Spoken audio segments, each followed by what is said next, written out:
न मागून सुद्धा बरंच काही माझ्या पगारात दिलंयस. आणखी काय मागू तुझ्याजवळ? अनेक स्वप्न उराशी पाडले.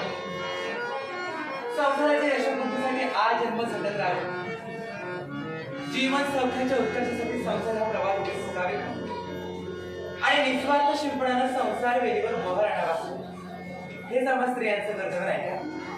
पण हो, माणसाचं मन हे आशावादी असतं आणि त्याच आशावर नजरेचं सर्वोत्तम आहे.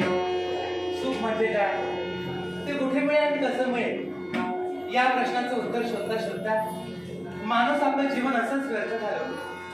पण शेवटच्या श्वासापर्यंत मात्र त्याला त्याच्या प्रश्नाचं उत्तर सापडत नाही. अहो, मुळात आपण आपल्या जीवनात जेवढं समाधान मानणं अगदी त्यावरच आपलं सुख होतं.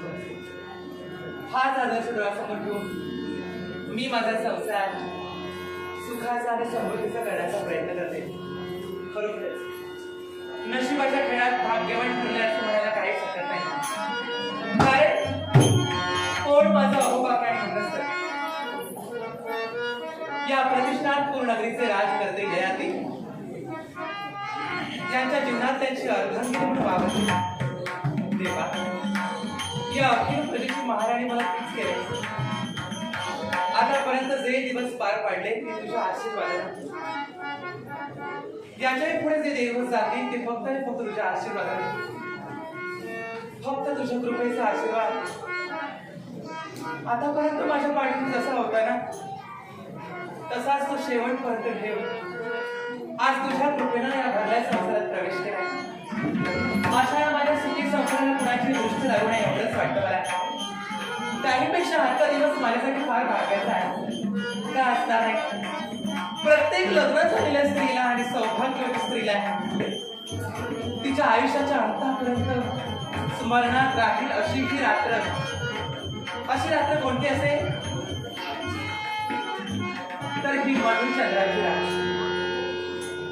आज या मधुचंद्राच्या रात्री मनात तऱ्हेतऱ्हेची स्वप्न मी रंगविले. देखा, हे स्वप्न माझे पूर्ण होऊ देत असं मला वाटतं.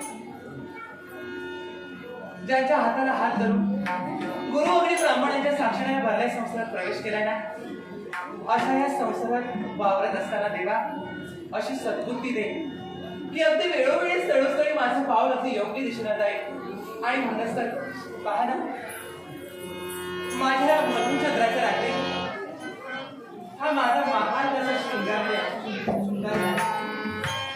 अत्तरांचे सडे, मौक्तिकाच्या रांगोळ्या, चहू बाजूला गुढे तोरणे उभारले.